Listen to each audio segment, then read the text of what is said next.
Masasabi ko kay Diwata, teka, watch me, tatalbugan namin yung parisan mo. Pwede ko nga sabihin na ito yung pinakamasarap na pares sa buong mundo. Labanan na lang ngayon, pasarapan ng parisan. So confident naman kami na dahil sa bilang Kapampangan kami, magaling kami magluto. Kaya naisipan namin gawin ang parisan na to at sigurado kami magugustuhan ng mga tao.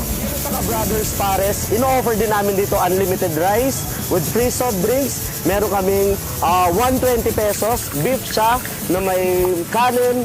Meron din kaming putok-batok pares. Meron siyang lechong kawali, chicharong bulaklak, unli soup, unli rice, at may free soft drinks. At ang pinakamalupit sa lahat, meron kaming tinatawag na Stairway to Heaven Pares. So bago nyo orderin to, magpaalam muna kayo sa mga pamilya nyo. Message nyo na sila kasi malupit yung pares na to. Meron siyang lechong kawali, merong chicharong bulaklak, bone marrow, balut sa puti, unli rice, unli sabaw, unli taba, with free soft drinks na wala sa ibang parisan. Ako nga pala si Aljon Kalina. Kilala kami sa Ka-Brother Vlogs. Naisipan namin magtayo ng parisan dahil nga sa panahon ngayon, usong-uso yung mga parisan. Gawa nga ng bitaw si Diwata na kung saan sa kanya rin kami na-inspired. Dahil ginawa namin to kasi nga, dahil mahilig kaming magluto, so alam naman namin na maraming parisan na naglitawan. So ang labanan na lang ngayon, pasarapan ng parisan.